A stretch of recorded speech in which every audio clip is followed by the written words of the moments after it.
ओम श्री सद्गुरु परमात्मने नमः। श्री योग वशिष्ठ महारामायण उत्पत्ति प्रकरण सर्ग 78। श्री वशिष्ठ जी बोले, हे रामचंद्र जी, सब मोह के आरंभ मिथ्या भ्रम से दृढ़ हुए हैं। अनंत आत्म तत्व में कोई कल्पना नहीं, कौन किसको कहे। जो कुछ नानात्व भासता है वह है नहीं, और जीव ब्रह्म से अभिन्न है।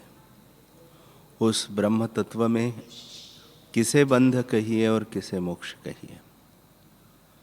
वास्तव में न कोई बंध है न मोक्ष है, क्योंकि आत्मसत्ता अनंत रूप है। हे रामचंद्र जी, वास्तव में द्वैत कल्पना कोई नहीं, केवल ब्रह्म सत्ता अपने आप में स्थित है। जो आत्म तत्व अनंत है वही अज्ञान से अन्य किनाई भासता है। जब जीव अनात्म में आत्म अभिमान करता है तब परिच्छिन्न कल्पना होती है और शरीर को अच्छेद रूप जान के कष्टवान होता है, पर आत्मपद में भेद अभेद विकार कोई नहीं, क्योंकि वह तो नित्य शुद्ध बोध और अविनाशी पुरुष है। हे रामचंद्र जी, आत्मा में न कोई विकार है, न बंधन है और न मोक्ष है, क्योंकि आत्म तत्व अनंत रूप, निर्विकार, अछेद्य, निराकार और अद्वैत रूप है। उसको बंध विकार कल्पना कैसे हो। हे रामचंद्र जी, देह के नष्ट हुए आत्मा नष्ट नहीं होता। जैसे चमड़ी में आकाश होता है तो वह चमड़ी के नाश हुए नष्ट नहीं होता, तैसे ही देह के नाश हुए आत्मा नष्ट नहीं होता। जैसे फूल के नाश हुए गंध आकाश में लीन होती है, जैसे कमल पर बर्फ पड़ता है तो कमल नष्ट हो जाता है, भ्रमर नष्ट नहीं होता।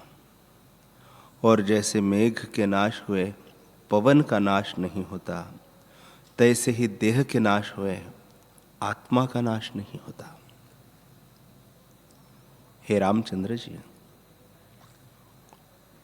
सबका शरीर मन है और वह आत्मा की शक्ति है, उसमें यह शरीर आदि जगत रचा है। उस मन का ज्ञान बिना नाश नहीं होता, तो फिर शरीर आदि के नष्ट हुए आत्मा का नाश कैसे हो। हे रामचंद्र जी,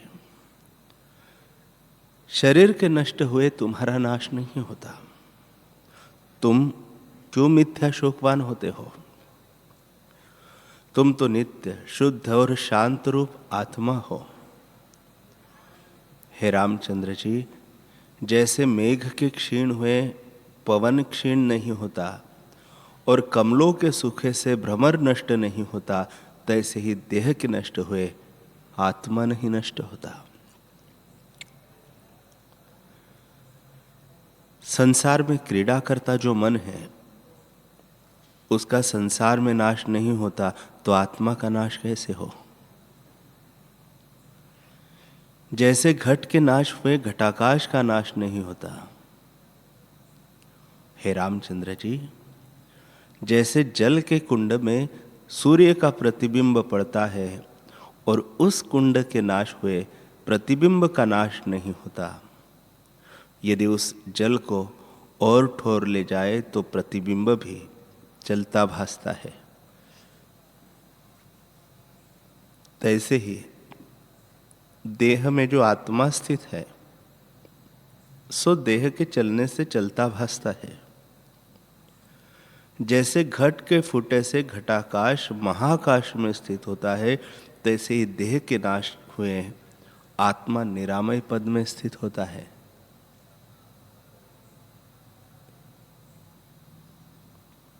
हे रामचंद्र जी, सब जीवों का देह मन रूपी है। जब वह मृतक होता है तब कुछ काल पर्यंत देश, काल और पदार्थों का अभाव हो जाता है और उसके अनंतर फिर पदार्थ भासते हैं, उस मूर्छा का नाम मृतक है। आत्मा का नाश नहीं होता। चित्त की मूर्छा से देश, काल और पदार्थों के अभाव होने का नाम मृतक है। हे रामचंद्र जी, संसार भ्रम का रचने वाला जो मन है उसका ज्ञान रूपी अग्नि से नाश होता है। आत्मसत्ता का नाश कैसे हो? हे रामचंद्र जी, देश, काल और वस्तु से मन का निश्चय विपर्य भाव को प्राप्त होता है। चाहे अनेक यत्न करे परंतु ज्ञान बिना नष्ट नहीं होता। हे रामचंद्र जी, कल्पित रूप जन्म का नाश नहीं होता तो जगत के पदार्थों से आत्मसत्ता का नाश कैसे हो? इसलिए शोक किसी का न करना। हे महाबाहो, तुम तो नित्य शुद्ध अविनाशी पुरुष हो। यह जो संकल्प वासना से तुम में जन्म मरण आदि भासते हैं सो ब्रह्मात्र है। इसे इस वासना को त्याग के तुम शुद्ध चिदाकाश में स्थित हो जाओ। जैसे गरुड़ पक्षी अंडा त्याग के आकाश को उड़ता है, तैसे ही वासना को त्याग करके तुम चिदाकाश में स्थित हो जाओ। हे राम जी, शुद्ध आत्मा में मनन फुरता है, वही मन है। वह मनन शक्ति इष्ट और अनिष्ट से बंधन का कारण है और वह मन मिथ्या भ्रांति से उदय हुआ है। जैसे स्वप्न दृष्टा भ्रांति मात्र होता है, तैसे ही जागृत सृष्टि भ्रांति मात्र है। हे राम जी, यह जगत अविद्या से बंधनमय और दुख का कारण है और उस अविद्या को तरना कठिन है। विचार से अविद्या सिद्ध है, अविचार से अविद्या सिद्ध है और विचार किए से नष्ट हो जाती है। उसी अविद्या ने इस जगत को विस्तारा है। यह संपूर्ण जगत बर्फ की दीवार है।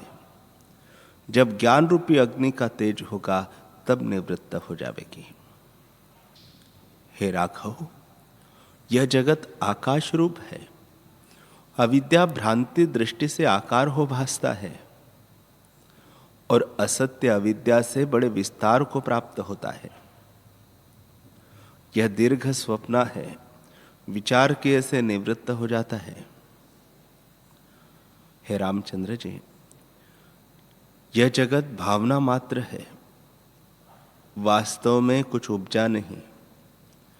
जैसे आकाश में भ्रांति से मोर के पुच्छ की नाई तरुवरे भासते हैं, तैसे ही भ्रांति से जगत भासता है। जैसे बर्फ की शिला तप्त करने से लीन हो जाती है, तैसे ही आत्मविचार से जगत लीन हो जाता है।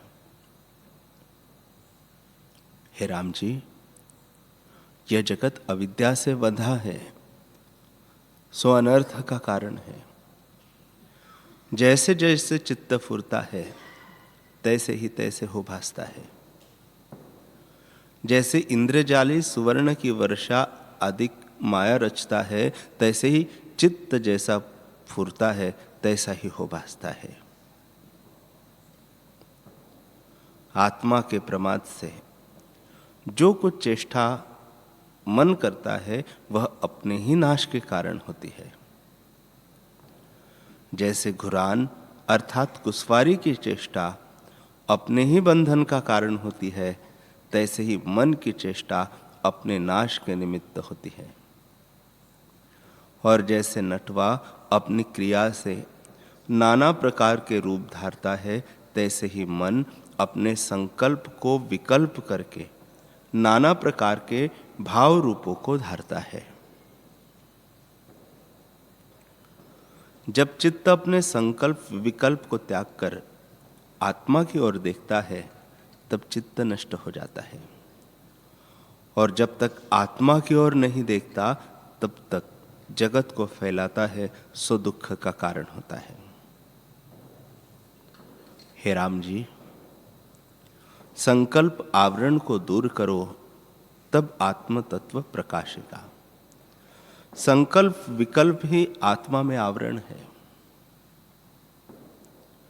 जब दृश्य को त्यागोगे तब आत्मबोध प्रकाशेगा। हे रामचंद्र जी, मन के नाश में बड़ा आनंद उदय होता है और मन के उदय हुए बड़ा अनर्थ होता है। इससे मन के नाश करने का तुम यत्न करो, मन के बढ़ाने का यत्न मत करो।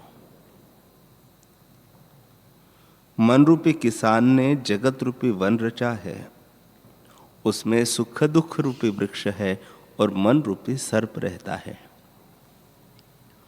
जो विवेक से रहित पुरुष है उनको वह भोजन करता है। हे रामचंद्र जी, यह मन परम दुख का कारण है।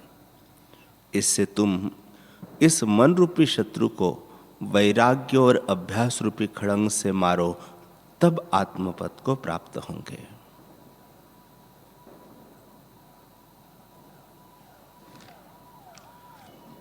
हरि ओम।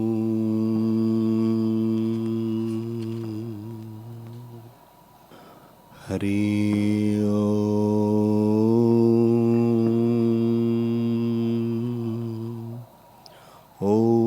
सहना भवतु सहनौ भुनक्तु सह वीर्यं करवावहै तेजस्विनावधीतमस्तु मा विद्विषावहै। ओम शांति शांति शांति। श्री सद्गुरुदेव भगवान की जय।